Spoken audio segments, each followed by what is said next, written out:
El saludo de costumbre para todas y todos. Para efectos de identificación, esta es la clase de Teoría Administrativa 2, correspondiente al día jueves 1 de septiembre del año 2022.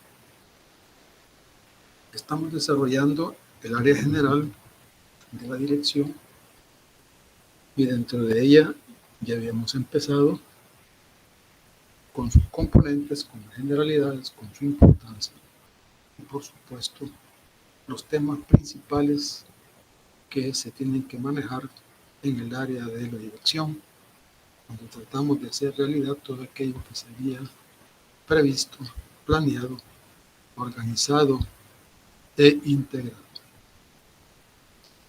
En esta ocasión, continuando con el tema general de la dirección, después de ver lo que corresponde a la comunicación y el liderazgo, vamos a hablar ahora sobre lo que corresponde a la motivación como un elemento esencial para poder hacer que las personas que vamos a dirigir cumplan con las órdenes y las sugerencias y por supuesto las orientaciones que el dirigente les ha dado. El tema de la motivación básicamente tiene que ver con el comportamiento de las personas. Por eso es que algunos autores no lo enfocan necesariamente sobre cuestiones puramente administrativas, sino que en términos generales. Pero a nosotros nos compete desarrollarla bajo la perspectiva de las empresas, bajo la perspectiva de las organizaciones, vistas desde el punto de vista, valga la redundancia, económica.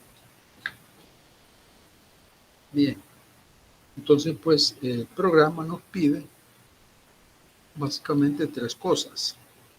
Primero, que conceptualicemos, que entendamos qué es realmente motivación y luego destaquemos su importancia y un aspecto que se tiene que considerar es el hecho de cuáles son las teorías realmente que existen referentes a la motivación. Porque en esto sí, quiero aclarar, yo estoy tomando como base varios autores, pero específicamente me voy a basar en los contenidos del señor James A.F. Stoner y luego también en el texto del señor Harold Kunz y James Wrenrich. Porque tenemos que comparar, no tal vez comparar, sino que complementar lo que cada uno de ellos explica referentes al tema de la motivación. En el fondo se van a referir todas a las mismas teorías, pero con diferentes enfoques, ¿verdad?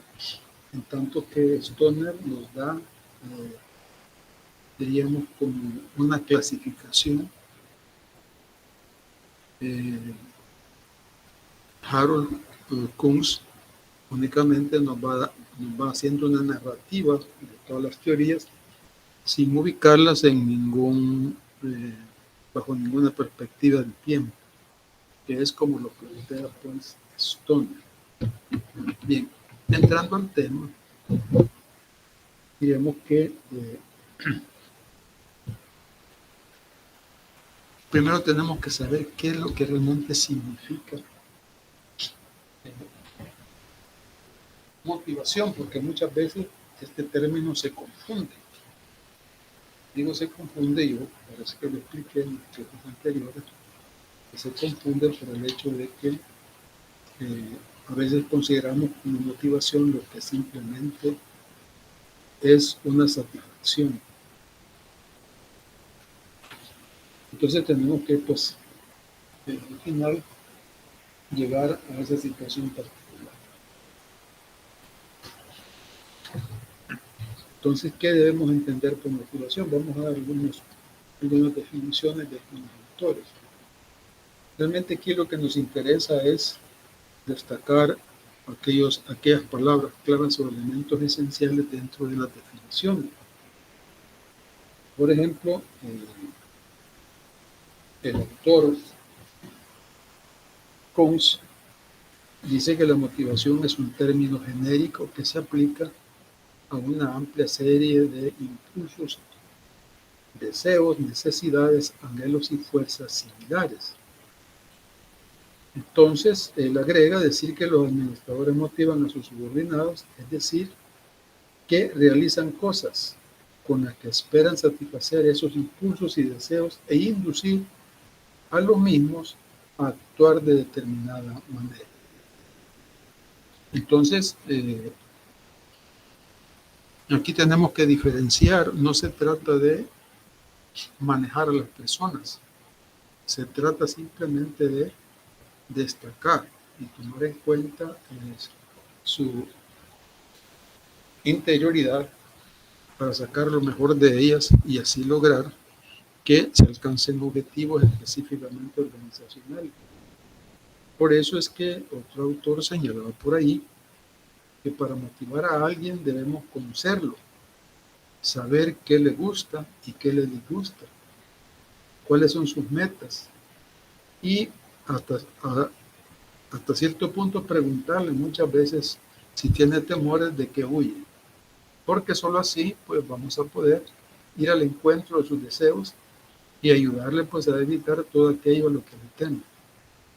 Esto lo planteó la revista Estrategia Magazine en el año 2007. Entonces, la motivación, pues si seguimos con la parte conceptual, es un término de deseos e impulsos que una persona siente para realizar, piense bien, deseos e impulsos que una persona siente para realizar una actividad o cumplir un objetivo. Yo también hablaba en las clases anteriores que la motivación realmente es un estado que se alcanza o que se pretende alcanzar. Pero al igual decía que con el término organización se toma a veces como bajo la misma acepción de lo que es el proceso de motivar y lo que es el estado. Pero realmente hay que entender que existe una diferencia. Porque decía que los elementos que deben provocar en una persona un estado de motivación son los incentivos. Más adelante vamos a hablar de ellos, ¿verdad? Son los incentivos. Y hay que entender, y ya lo vamos a explicar también, que estos incentivos básicamente se convierten en los motivadores, porque son justamente los que van a alcanzar ese estado en una persona. Ese estado que ya describimos, que es en donde los deseos e impulsos de ella sienten la actitud, generan la actitud para realizar una actividad o cumplir con un objetivo que se les ha sugerido. Por lo tanto, la motivación en las empresas es un factor de suma importancia. De aquí ya estamos hablando de la importancia. ¿Por qué es importante? Ya que permite conducir al trabajador a interesarse más y a tratar de alcanzar sus objetivos y los de su empresa. Hay que destacar que en la actualidad es un elemento importante de la administración. Por supuesto que se tiene que tomar en cuenta y que también es importante conocerlo. Y aún más, todos los dirigentes tienen la responsabilidad de tener un dominio sobre él. Solo así las organizaciones estarán en circunstancias de formar una cultura organizacional sólida y confidencial. Entonces, algunos puntos que tenemos que destacar es el hecho de que para que una persona se sienta motivada para alcanzar ese estado es necesario, ¿verdad?, que el que lo va a hacer, que es el dirigente, y por eso estamos hablando de ente, que es el que corresponde a alcanzar este estado de motivación. Entonces el dirigente debe de conocer a la persona, saber lo que le gusta, lo que le disgusta, cuáles son sus preferencias, ¿verdad? Porque hay que entender que en todo el personal de una organización, de una empresa, existen lo que se llaman diferencias individuales. Desafortunadamente, nosotros, al igual que sucede con la legislación, nosotros administramos en términos generales. Sin embargo, ya he destacado yo anteriormente el hecho de que para ser un buen dirigente se necesita, les decía, tener un profundo conocimiento de la naturaleza humana. ¿Por qué necesitamos tener ese profundo conocimiento de la naturaleza humana? Y entender que hay diferencias individuales, porque solo de esa manera, conociéndolos, podemos saber, como aquí se plantea, aquello que le disgusta o lo que le gusta, cómo realmente tenemos que hacer nosotros para entender esas diferencias individuales y alcanzar, y que la persona alcance un estado de motivación que le permita alcanzar los objetivos personales y los objetivos de la organización. Entonces hay que entender pues que en la administración se encuentran enfoques y teorías basados en la motivación y en las necesidades mismas de las personas. Bien, siguiendo con la conceptualización, cuando nos preguntamos qué es la motivación, decimos que es el motivo o razón que provoca la realización u omisión de una acción. Porque no entendamos que solamente para hacer algo es que se necesita que una persona esté motivada, también para evitarlo cuando lo que se le pide es que evite una acción que sea negativa o que no sea permitida.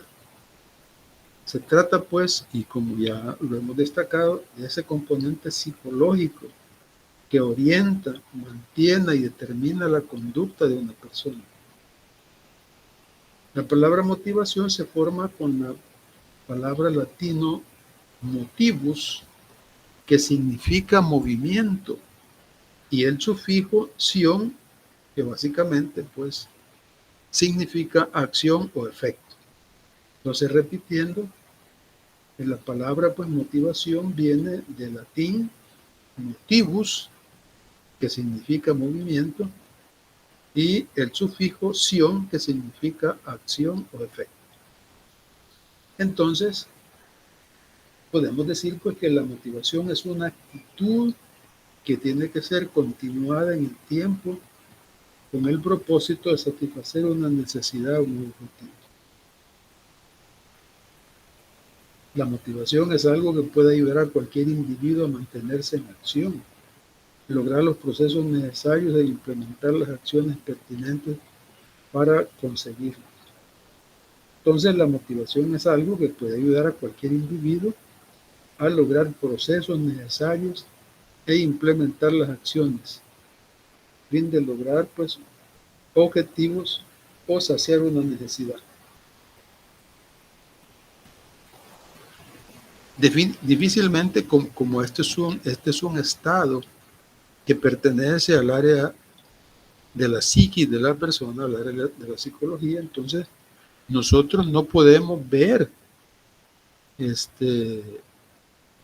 o saber con la ciencia cierta si la persona está motivada o no. Eso nos lo va a decir su actitud, su predisposición para hacer las cosas que se le ordenen. Por eso es que cuando hablamos de las diferencias individuales, debemos de entender que cada persona tiene distintas motivaciones y dependerá de ella el grado de motivación que tiene que conseguir, que tiene pues para conseguir lo que desea. En ese sentido, valga la pena explicar y con algo que ya pues nosotros conocemos. En la escuela básica, normalmente el profesor tiene que tratar de motivar adecuadamente a sus alumnos, por supuesto a través de incentivos o motivadores, para que tengan ese deseo de aprender. Y hay que entender que, como digo, si a pesar de que el profesor hace este esfuerzo, pero muchas veces no puede conseguir que la generalidad sea motivada. Diríamos que una buena parte, pero tal vez no la generalidad. Y entonces es donde tiene que acudir a las diferencias individuales para tratar de incentivar a aquellos que aún no han alcanzado ese nivel de deseo de aprendizaje.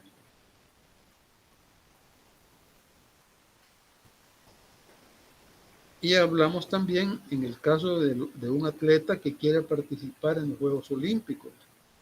Tendrá que estar muy motivado para realizar los entrenamientos. Es decir, solo el hecho de ir a un evento de esa magnitud tiene que motivarlo para realizar todos los entrenamientos necesarios. Además, cuidar su alimentación, ganar competencias y acumular experiencia para poder asistir y hacer un buen papel en ese evento. Pero también, ese es un ejemplo, ¿verdad?, de lo que realmente debe hacer o hace un atleta que está motivado. Por otro lado, una persona que va a empezar un curso universitario, eso es en el caso de ustedes que yo ya lo destaqué en clase, porque desea sacar una carrera y eso es lo que le gusta. Entonces, esta persona se enfocará totalmente en aprender y aprobar los exámenes para lograr su objetivo. Por eso, recuerdan que yo les manifesté, ¿verdad? Y les hice esa comparación que en el caso de la escuela básica, el alumno todavía no tiene claro qué es lo que va a hacer en su vida. Es más, muchas veces asiste a la escuela, casi diríamos, algunas veces obligado y otras veces por una costumbre. Todos hemos pasado por esa etapa, sabemos de que uno no tiene idea de lo que va a hacer en su vida futura. Por lo tanto, uno tiene motivaciones para ir a la escuela que son mediáticas y que básicamente no tienen nada que ver con la superación. Normalmente vamos a la escuela porque mi amigo ahí va, o vamos a la escuela porque me llevan a la fuerza, o vamos a la escuela porque todos van. Pero realmente si se nos preguntan si estamos yendo ahí porque en el futuro vamos a ser profesionales, vamos a ser médicos, vamos a ser ingenieros, no. Todavía no tenemos esa aspiración, lo podemos decir por lo que a veces observamos en nuestros parientes, nuestros padres, ¿verdad? Si yo tengo un padre, un papá, como niño, que tiene una profesión específica, a lo mejor el hijo en sus primeros años quiere ser como él. Y eso tal vez lo puede motivar a seguir ciertas acciones, pero no alcanza un nivel tal de motivación que le permita ser persistente para eso. Pero ya cuando tenemos conciencia de lo que queremos en la vida, cuando estamos en una formación universitaria, el hecho simplemente de podernos superar es un incentivo que debe alcanzar en nosotros una motivación, un estado de motivación, que sintamos todos los días ese deseo de aprender, de ir pasando nuestras materias, de hacer los sacrificios que sean, porque tenemos en nuestra mente algo que nos motiva todas esas acciones, que es el de ser futuros profesionales. Bien, entonces eso pues es lo que podemos destacar en cuanto a la parte conceptual y la parte introductoria de la motivación. Por supuesto, ya destacamos por qué es importante para cualquier persona y particularmente en las empresas, es sumamente importante, porque en esa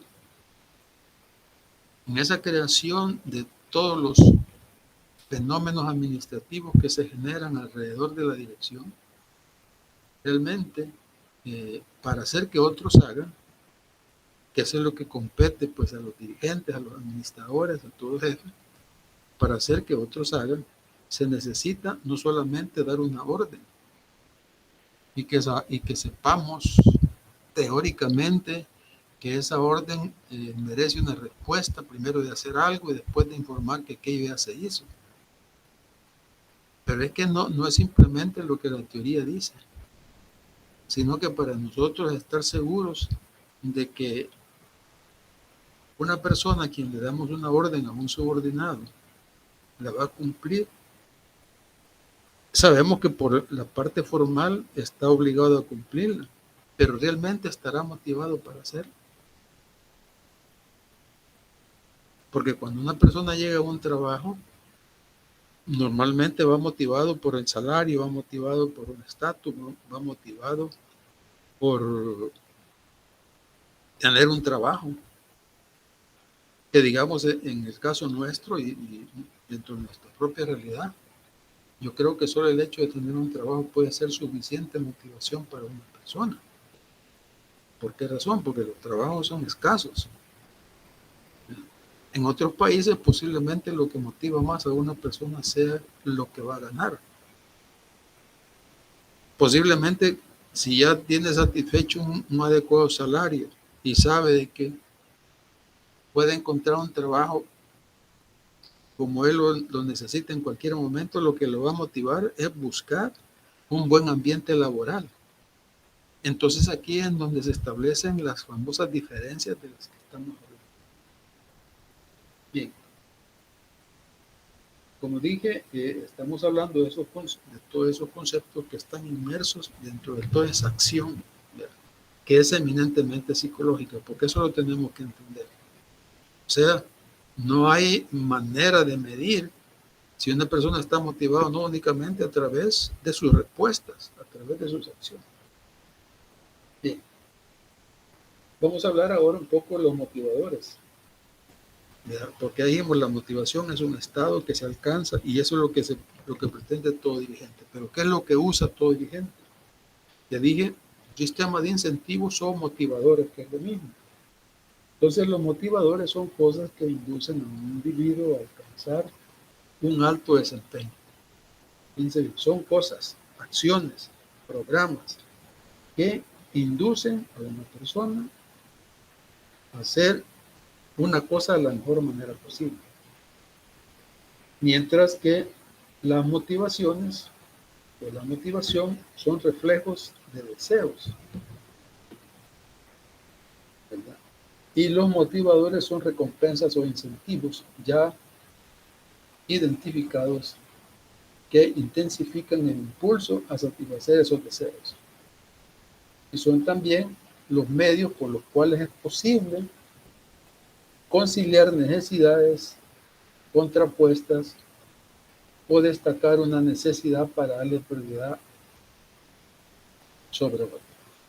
Aquí hay que destacar lo siguiente, porque tenemos que como hacer un análisis bastante, diría yo,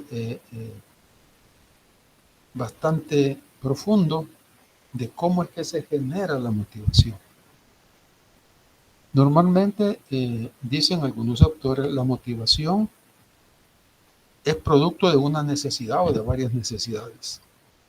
Entonces, hay una necesidad, esa necesidad genera en la persona el deseo de su satisfacción, el deseo de alcanzarla.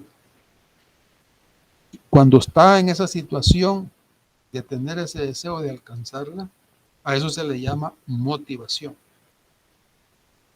Por lo tanto, cuando ya la persona ha alcanzado esa necesidad, la ha satisfecho, entonces llega a un estado de satisfacción.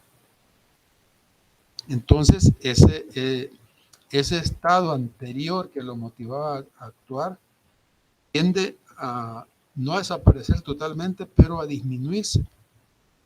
¿Por qué razón? Porque ese relajamiento lo ocasiona la satisfacción de haber satisfecho una necesidad. Es justamente como cuando una persona, digamos, se le ofrece una paga por una cosa que va a hacer. Ese ofrecimiento se constituye para la persona en el motivador para hacer ese esfuerzo. Y hacer ese esfuerzo con todo su empeño Y el estarlo haciendo significa un estado de, esa es la motivación. Ya hizo lo que le ordenaron y tiene una recompensa, es lo que le van a pagar. Entonces llega a un estado de satisfacción. Entonces básicamente nosotros nos movemos en esa dimensión. Necesidades, motivación, satisfacción. Por eso el autor Kunz menciona las diferencias que existen entre lo que es motivación y satisfacción. Él dice lo siguiente: la motivación se refiere al impulso y esfuerzo para satisfacer un deseo o meta. Aquí ya estoy explicando yo la teoría para que con el ejemplo que mencioné se pueda entender. La satisfacción se refiere en cambio al gusto que se experimenta una vez que se ha cumplido el deseo. En otras palabras, la motivación implica un impulso hacia un resultado, mientras que la satisfacción es el resultado ya experimentado. Entonces, creo que lo tenemos claro junto con el ejemplo que he explicado. Entonces, desde el punto de vista administrativo, una persona podría disfrutar de una alta satisfacción en su trabajo, pero contar al mismo tiempo con un bajo nivel de motivación para realizar su trabajo y viceversa. Comprensiblemente, cabe la posibilidad de que personas altamente motivadas, pero con escasa satisfacción laboral, busquen otro empleo. ¿Ven? Porque eso no los lleva a la satisfacción. Del mismo modo, las personas que consideran satisfactorio el puesto que ocupan, pero a las que se les paga sustancialmente menos de lo que desean, creen merecer probablemente prefieran buscar un nuevo empleo. O sea, algo que satisfaga sus necesidades, por lo cual pues han puesto todo ese empeño en hacer ese trabajo. Entonces, concluyendo, la motivación es el impulso a satisfacer un deseo para obtener un resultado. Repito, la motivación es el impulso a satisfacer un deseo para obtener un resultado. La satisfacción se experimenta una vez se ha obtenido ese resultado. Entonces, pues, diríamos que la consecuencia de ese estado de motivación, a lo que se llega después de estar altamente motivado, se le llama satisfacción. Bien. Ya con esta explicación, ya tenemos claridad sobre la parte conceptual, que hemos aprendido a diferenciar algunos conceptos como lo que es motivación, lo que es satisfacción, lo que son incentivos, lo que son motivadores. Ahora, pues, hablar sobre las teorías sobre la motivación. Aquí es en donde vamos a tener pues diferentes enfoques. Yo me voy a permitir, a fin de tener un panorama general de lo que son las teorías, porque la mayor parte de autores explican 4, 5 o 6 teorías. Pero en el caso del doctor Stoner, él nos hace con una línea de tiempo de las teorías y habla de el modelo tradicional, el modelo de las relaciones humanas y el modelo de los recursos humanos. Si nosotros nos detenemos y comparamos con lo que es la evolución del pensamiento administrativo, nos podemos dar cuenta que básicamente está hablando de lo que es la evolución de la administración, pero diríamos bajo la perspectiva de la motivación. Entonces hay un modelo tradicional, por supuesto, y en ese modelo tradicional ustedes ya se lo imaginarán, ¿ya? Los representantes serán pues los creadores de la administración científica tradicional original. Recuérdense que pues sus características es que está basada en la eficiencia y en aumentar la productividad. Entonces la motivación va a girar alrededor de ese componente, de lograr una mayor productividad. Si regresamos al tema de la evolución del pensamiento administrativo y nos ubicamos en la época de las relaciones humanas, en donde se destacan el señor Elton Mayo, la señora Mary Parker Follett y otros tratadistas, vemos que básicamente es eh, una negación totalmente de lo que es el modelo tradicional, enfocado en la productividad. Ahora, en lugar de enfocarnos en la productividad, nos vamos a enfocar, o el modelo pide enfocarnos en el ser humano. Ahora, hay que aclarar, ¿verdad? Porque no podemos juzgar nosotros a los científicos de la administración desde esta época, ¿verdad? Porque uno tiene que imaginarse que si nosotros hubiéramos vivido en la época en que vivieron los primeros científicos de la administración, como Taylor y todos los demás, posiblemente hubiéramos tenido el mismo pensamiento. Pero hay que entender que todo lo que ha ido evolucionando la administración obedece o está determinado por el contexto, o sea, por el momento, por la coyuntura, por la época en que se está viviendo. ¿Qué es lo que provocó, por ejemplo, el enfoque de las relaciones humanas a la administración? Lo provocó el hecho de que en el contexto hubo todo un desarrollo de las ciencias sociales y psicológicas. Entonces, pues la administración no se podía quedar atrás en ese sentido y todos sus contenidos giraron alrededor de eso. Ya después vamos a hablar de los diferentes componentes. Solo estoy haciendo una ubicación histórica. Más adelante nos encontramos con otros modelos administrativos, ya evolucionando de los años 50 para adelante, luego de los años 80, luego del año 2000 y posteriores al 2000, que van surgiendo otros elementos. Pero todo eso que surgió, por ejemplo, nace de la época de la administración cuantitativista, después viene la época de la administración a través de un desarrollo tecnológico. Pero lo que hay que destacar dentro de todo esto es que todos esos contenidos científicos administrativos no desaparecieron, sino que se acumularon.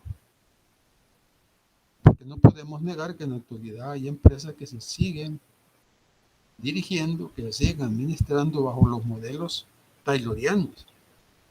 Otros se estarán dirigiendo bajo modelos totalmente humanistas y habrá otros que lo están haciendo ya de acuerdo al uso de nueva tecnología y el uso también de las técnicas administrativas modernas y postmodernas. Entonces, ese es el panorama que nos plantea Stoner de esas tres épocas. Entonces, vamos a hacer una parte introductoria de las tres y después vamos a hablar de sus características específicas. La primera consideración es de la motivación.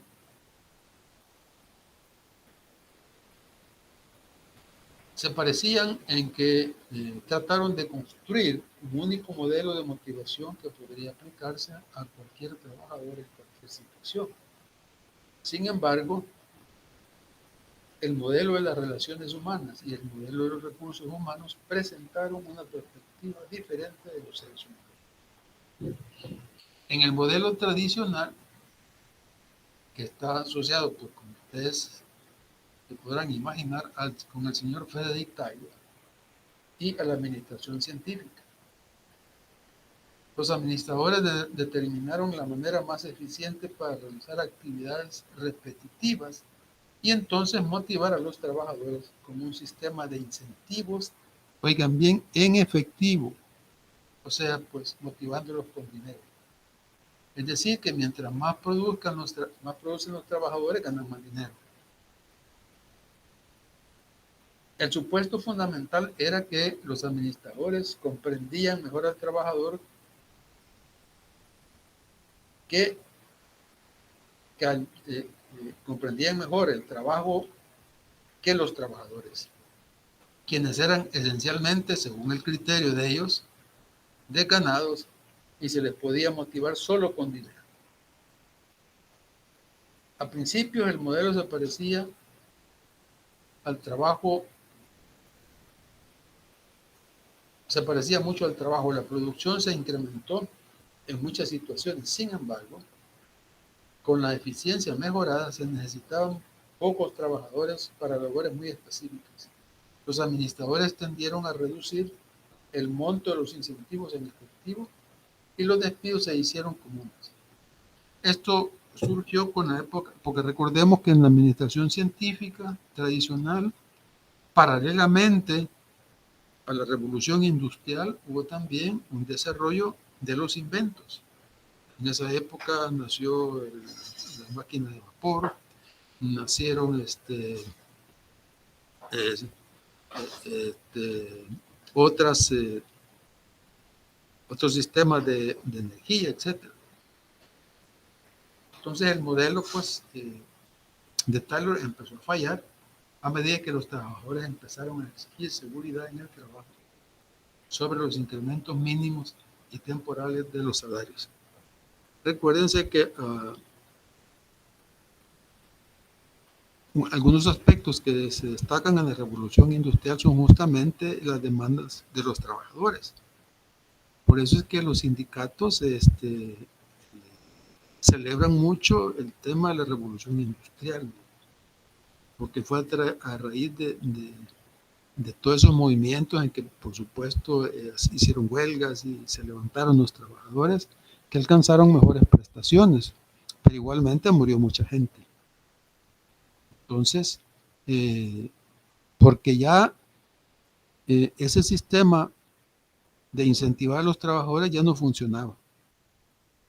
Ya no funcionaba porque empezaba a vislumbrarse lo que es el modelo de las relaciones humanas. Entonces, para terminar esta parte del enfoque tradicional o del modelo tradicional, vamos a ver estas características. ¿Cuáles son los supuestos en los que descansa este modelo? El supuesto es que el trabajo es por naturaleza desagradable para el hombre. Eso es lo que suponía. Entonces había que darle un incentivo de dinero para que trabajara. Por otra parte, lo que hacen los trabajadores es menos importante que lo que ganan por hacerlo. Es decir, como que dice, les estamos pagando más de lo que merecen por el trabajo que hacen. Eso es lo que pensaban los dirigentes. Y pocos quieren o pueden realizar el trabajo que requiere creatividad. Es decir, la gente prefería el trabajo repetitivo, el trabajo fácil de entender que el trabajo que requiere creatividad. O igual el trabajo que requiere una autodirección o control de sí mismo. Eso era imposible que existiera. Porque recordemos, y esto lo he dicho en clase, que en la actualidad esos son los modelos que imperan, pero estamos en el año 2022. He explicado que los modelos nuevos de estructura organizacional que aplanan la organización y aumentan el control, el área de control. Es decir, el número de subordinados que van a depender de un jefe. Ahorita se ha aumentado porque al aplanar la organización y reducir los niveles jerárquicos, pues los tramos de control son amplios para los trabajadores. Pero ¿cómo es que esto funciona? ¿Cómo es que ahora un dirigente puede tener un tramo de control amplio? Pues fácilmente con lo que ahí se está diciendo, con la autodirección y por supuesto con el autocontrol. ¿Verdad? Que como lo hacen muchas empresas. Entonces, esto es pues en términos generales lo que es ese primer modelo. En cuanto a las políticas que se implementaron al respecto, el administrador debería supervisar y controlar estrechamente a los subordinados. Por eso es que aparecieron diferentes niveles jerárquicos. O sea, habría que ponerle a los trabajadores a alguien que verificara su trabajo. Después había que poner otro supervisor que supervisara al supervisor y así sucesivamente. También debería dividir las actividades en operaciones sencillas, repetitivas y fáciles de aprendizaje. Es decir, la gente no quería hacer un trabajo complicado. Quería hacer un trabajo que fuera repetitivo y por el cual ganar por un salario adecuado. Y por último, en cuanto a políticas, debería establecer rutinas y procedimientos detallados de trabajo y ejecutarlos de una manera más justa y más firme a la vez. Por eso es que se crearon pues, las famosas líneas de producción, ¿verdad? En donde la gente pues hacía una sola actividad, lo más sencilla posible, lo más especializada posible. ¿Qué es lo que se esperaba de todo eso? ¿Cuáles eran las expectativas? Que la gente puede tolerar el trabajo si recibe un salario decente y el jefe es justo. Al final voy a hacer un comentario que justifica todo esto que estoy diciendo. Y si las actividades son bastante simples y se controla estrechamente a los trabajadores, lograrán alcanzar la producción establecida. Fíjense bien. De lo que estamos hablando surgió, como dije, a principios del siglo anterior. Estamos hablando de los años de 1920, 1910, etcétera. De eso estamos hablando. Estamos hablando de un modelo de administración tayloriano, esencialmente basado en la eficiencia y en la productividad. Y con este pensamiento de los jefes sobre los trabajadores. O sea, el hecho de que la gente puede tolerar el trabajo si recibe un salario decente y el jefe es justo. Estamos en el año 2022. Muchas empresas en Estados Unidos se siguen administrando de esta manera. Y esto que yo he descrito es justamente lo que sucede.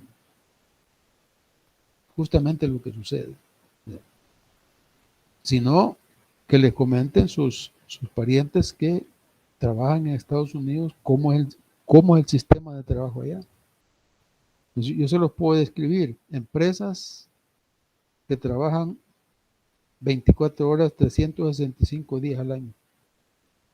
Los trabajadores, es decir, las empresas hacen 3 turnos de trabajo.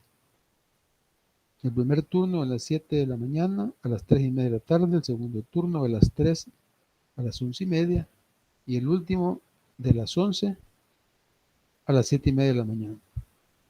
Ahí hay una media hora superpuesta que ya mencioné, que en esa media hora el trabajador que sale del turno debe hacer el aseo de su área, pero ya el otro ya está trabajando, porque ha entrado media hora antes.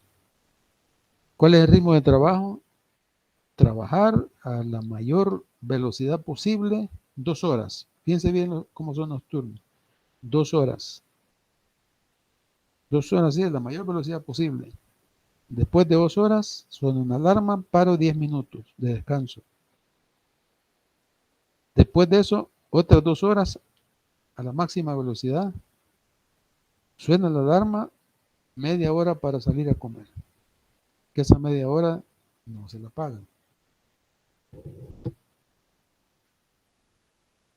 Las siguientes 2 horas suena la alarma, después de la media hora, trabajar. Suena a las 2 horas, suena otra vez la alarma para el descanso. Después otra vez la alarma para trabajar. Otras 2 horas, suena la alarma, fin del turno. Y se queda media hora limpiando.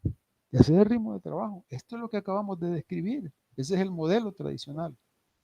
Entonces significa de que aún hay empresas en Estados Unidos que siguen este esquema de motivación, que creen que la gente así trabaja.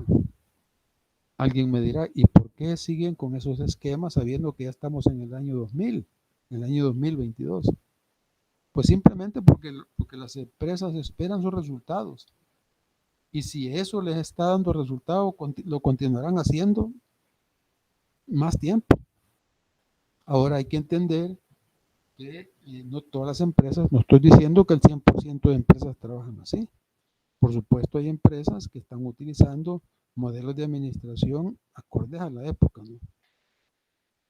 Por eso yo les explicaba, hay otras empresas que tienen otro pensamiento, en donde los tramos de control son amplios, hay un aplanamiento de la organización. Y, como lo hemos mencionado aquí, pues la gente tiene una autodirección y un autocontrol. Pero son realmente los que usan los nuevos modelos de administración. Vamos a dejar por de pronto hasta aquí la clase de hoy, pues, y en la próxima clase del día siguiente, el viernes, vamos a explicar los siguientes modelos y vamos a entrar ya en las diferentes teorías. Y hasta aquí, pues, la clase de hoy.